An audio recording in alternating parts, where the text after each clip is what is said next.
ስለ ኤርፖርት የሚደረግ ነው እንጂ በእኔ አቅም የሚፈታ አይደለም። ደግሞ ፈጣሪ የእናንተን ጣጣ እንትን ይበል እንዴ። እኮ ሰሞኑን ትሄዳለች አቢጌል። አባዬ በዳጣ ላይ ስታባታለች። ማልዶሽ እደርስበታለሁ ብላታለች። ትድረስበታ። እንደውም ገላገለች። በቃ አባዬ እሺ ምን ላድርግ አቢጌል? ቆይ መድኃኒት ምኑ ላይ ነው የምትደርስበት?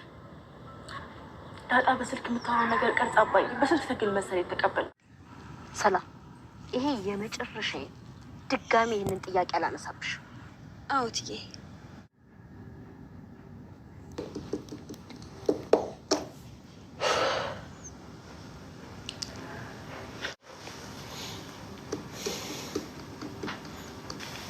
አባዬ ምን ሆነ? ቆይ ናታን ከዳጣ ጋር ምንድን ነው የምሰማው? ምን ሰማህ አባዬ? ምንድን ነው? ቆይ እኔ እኮ እዚህ እንድትኖር ያደረግኩህ አንተንም ልክ እንደነሱ እንደ ልጆች አይቼ እኮ ነው። እንደገና ልጆቼን ታባልጋለህ? ኧረ አባዬ እንደምታስበው አይደለም። ቆይ ምን ተፈጥሮ ነው?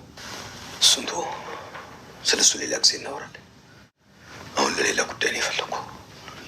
ለምንድን ነው የፈለግህ? አሁን የፈራሁት ጊዜ ደርሷል። ሁሉም ነገር ከቁጥጥር ውጭ እየሆነ ነው። ይህን የምታደርገው ደግሞ መድኃኒት ናት። ማለት ምን ተፈጥሮ ነው? እሱን እንኳን አሁን ልነግርህ አልችልም፣ ግን በሆነ ነገር እንድታግዘኝ እፈልጋለሁ። እሺ ችግር የለውም። ቆይ በምንድን ነው ማግዝ? ማርታ አወቀች። ሰላም ማርታ አወቀች። ጋሺ መድኃኒት ምን መድኃኒት አወቀች? መድኃኒት አወቀች ወይ? ሰላም ጋሺ እባክህ ተረጋጋና አዳምጠኝ። ንገረኝ እንጂ ሰላም፣ የምን ተረጋጋ ነው? ጉድ ሆነናል ብሎ እንደገና ተረጋጋ መባላል እንዴ? ጋሺ አሁን ምንም አልተፈጠረም፣ ግን መድኃኒት የልጄን ፀጉር ወስዳለች፣ ዲኤንኤ አስመረምረዋለሁ እያለችኝ ነው። ሰላም ውድ ሀገሬ ልጆች እንዴት ናችሁልኝ? ሰላምታ ብያላችሁበት የዓለም ዳርቻ ይድረሳችሁ። እንዴት ናችሁልኝ? እግዚአብሔር ይመስገን ከኔ ጋር ሁሉ ነገር ሰላም ነው። ሁሉ አሸና ሁሉ አሸወና አሸና እና ወደ ቤተሰቦቼ እንዴት ናችሁ? እግዚአብሔር ይመስገን ከኔ ጋር ሁሉም ነገር በጣም ሰላም ነው። እንግዲህ ዛሬም እንደተለመደው አዲስ ቪዲዮ ይዘን ብቅ ብለናል። ላይክ፣ ሼር፣ ሰብስክራይብ በማድረግ አብራችሁን ሁኑ። እስከ መጨረሻ በማየት እንግዲህ ሀሳብ አስተያየታችሁን ስጡን ማለት ነው። ውድ ቤተሰቦቼ ያው ቀጣይ ደግሞ አዳዲስ ነገር ይዘን ብቅ እንላለን። እስከዛው ግን እናንተ ሼር፣ እናንተ ላይክ፣ እናንተ ሰብስክራይብ ለኛም ጥልቅ ቫልዩ ስላለው ውዶችዬ ላይክ ሼር አድርጉልኝ። እንግዲህ ሁሌም እንደምላችሁ ዛሬም አብራችሁን ሁኑ እላለሁኝ። እንደሚታወቀው እንግዲህ ብዙ ጊዜ እናንተ ጋር ሁኔ ነው ይሄንን እዚህ ቻንስ እዚህ የደረስኩት ማለት እናንተ ይህ ሰብስክራይብ እዚህ የደረሰው ዛሬ ከዜሮ ተነስቼ በእናንተ ውድ ቤተሰቦቼ በእናንተ ምርጥ ፋሚሊዎቼ ድጋፍ እገዛ ነውና አሁንም አብሮነታችሁ እገዛችሁ ፍቅራችሁ አይለየኝ እላለሁ። ውድ ቤተሰብ ቀጣይ ደግሞ አዳዲስ ነገሮችን ይዘን ስንመጣ አብራችሁን ቆዩ። እንግዲህ ውድ ቤተሰቦቼ ዛሬ ያው ከካሜራ ጀርባው ላይ በዚህ መልኩ ሳደርግ እንግዲህ ሳትንቁኝ ሳትጠየፉኝ ለዚህ ያደረሳችሁ ቤተሰቦች አሁንም ደግሞ ቀጣይ ላይ በራሴ በካሜራ በፊት ለፊት ወጥቼ አዳዲስ ስራዎችን ይዤ ስለምመጣ እስከዛ ድረስ የእናንተ አብሮነት፣ የእናንተ ቅንነት፣ የእናንተ መልካምነት አይለየኝ እላለሁኝ። ምክንያቱም የእናንተ ሀሳብ አስተያየት፣ የእናንተ ድጋፍ እኔ ለዚህ ያደረሰኝ ስለሆነ አሁንም ደግሞ እስከ መጨረሻ ልዝልቅ የምችለው እኔ መልካም ነገሮች ሊገጥሙኝ የሚችሉት እናንተ ውድ ቤተሰቦቼ አብራችሁ ናችሁ። ሀሳባችሁ አስተያየታችሁ እስከ መጨረሻ አብሮዬ ሲቆይ ነውና አብራችሁ አትለዩኝ እላለሁኝ።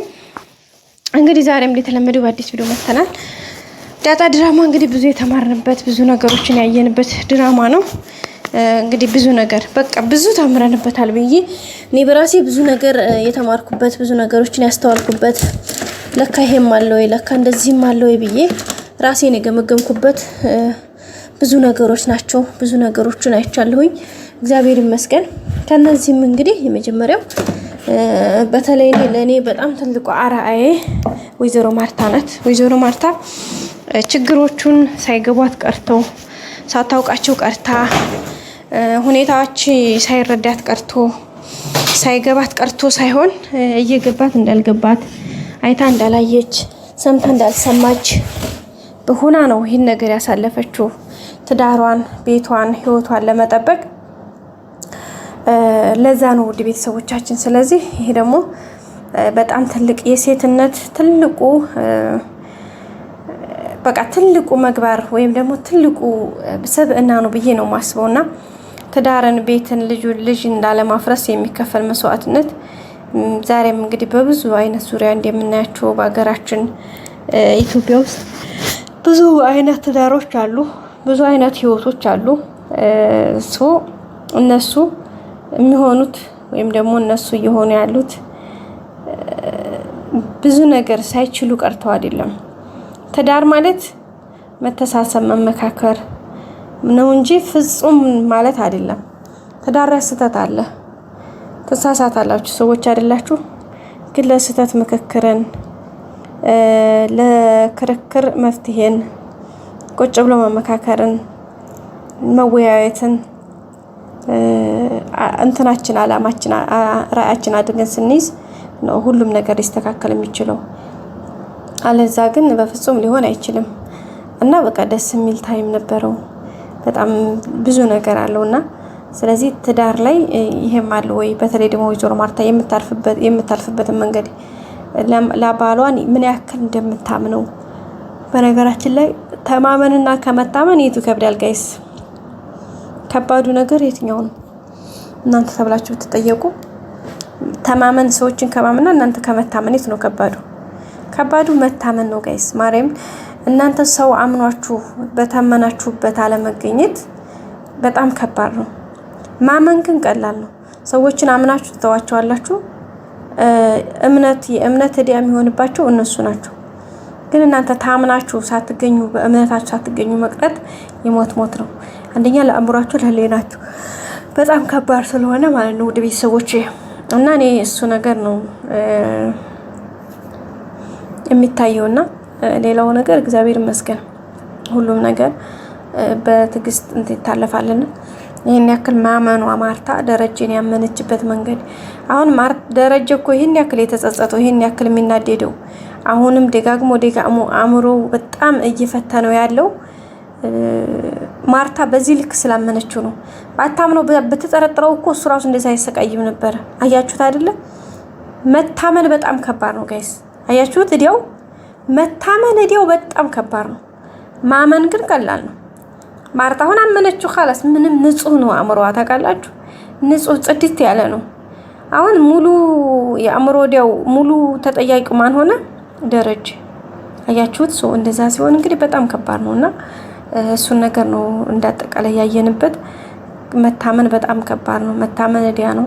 ማመን ግን ቀላል ነው። ስለዚህ በሱ ልክ ነው ሁኔታዎች የሚታዩት ቤተሰቦቻችን። ያው ብዙ ነገሮች አሉ፣ ብዙ አይነት ሁኔታዎች አሉ። ግን እንደመታመን በጣም ከባድ ነገር የለም እና ወይዘሮ ማርታ ደረጀን ምን ያክል እንዳመነችው፣ ምን ያክል እምነት እንደጣለችበት፣ ምን ያክል ዋጋ እንደሰጠችው በጣም ከባድ ሪስክ እንዳለው የሚገባን እዚህ ጋር ነው እና ይሄ ራሱ በጣም ትልቅ ነገር ነው። እሷ በዚህ ልክ ስላመነችው ነው ደረጀም ይሄን ያክል የተጸጸተው ራሱን የወቀሰው። ሌላው ደረጀም እንዳባት ብዙ ነገሮችን አድርጓል። ግን ያንዲት ትንሽዬ ስህተት ምን ያክል ዋጋ እንደሚያስከፍል እንግዲህ ተደረጀ ብዙ ነገር ተምረናል። በቃ ትንሽዬ ስህተት ደረጀ እኮ በሰከንድ ስሜት ነበረ ሚስቱ በሌለችበት ወቅት ላይ ከሰራተኛው ጋር የሆነ አያት ተመኛት። ከዛ በኋላ ወደቀ አልጋ ላይ ኦኬ። ከዛ በኋላ በዛች በሰከንዲት ማትሞላ ወይም ደግሞ በደቂቃዎች ስህተት ዳጣ ተረገዘች። ከዛ ይሄው 20 ዓመታትን ተሻግሮ ይሄው 21 ዓመታትን ተሻግሮ ይሄው ዛሬ የሚሰቃይበት አእምሮ ሌላ ችግር፣ ሌላ መዘዝ፣ ሌላ ጦስ ይዞ መቶ ጭራሽ አእምሮ ሰላም እንዲያገኝ፣ እረፍት እንዲያጣ፣ ውስጡ እንዲረበሽ በቃ መቆሚያ መቀመጫ፣ መሄጃ መውጫ መውረጃ አሳጥቶት የምታዩት እንግዲህ ይሄ ምንድነው? አእምሮውን ዕዳ ሆነበት። አያችሁ? ያቺ ትንሽዬ ጥፍር ፍንካች የምታክል ስህተት ትልቅ እየተራራከላ ዛሬ ይሄው ቤተሰቡን አገሩን ታተራምሳለች። ተረዳችሁኝ? እና ይሄ በጣም ከባድ ነው ጋይሶችዬ፣ በጣም ከሚባለው በላይ። ስለዚህ በጣም አስቸጋሪ ነው። እንግዲህ ቀጣይ ደግሞ ደረጀም ይሄን ነገር የዳጣን ፕሮሰስ እንዴት ወጣው ሁሉ አሁንም ይሄን ነገር ተስተካክሎ እንደሚወጣው ተስፋ እናደርጋለን። በቀጣይ አዲስ ቪዲዮ እስከምንገናኝ ላይክ፣ ሼር፣ ሰብስክራይብ አድርጉ። ወዳችሁ ፈቅዳችሁን የምትከታተሉ ቤተሰቦች በጣም አመሰግናለሁ። መልካም ጊዜ በያላችሁበት። ላይክ አድርጉ። ደረጀ እንዴት አድርጎ ይሄን ነገር ያልፈ ይሆን፣ በቀጣይስ ምን ይፈጠር ይሆን የሚለውን ደግሞ አዲስ ይዘን ቀጣይ እንመጣለን። እስከዛ ላይክ፣ ሼር፣ ሰብስክራይብ አድርጉ። ወዳችኋለሁ። ባይ ባይ ቤተሰቦቼ። ቴንኪው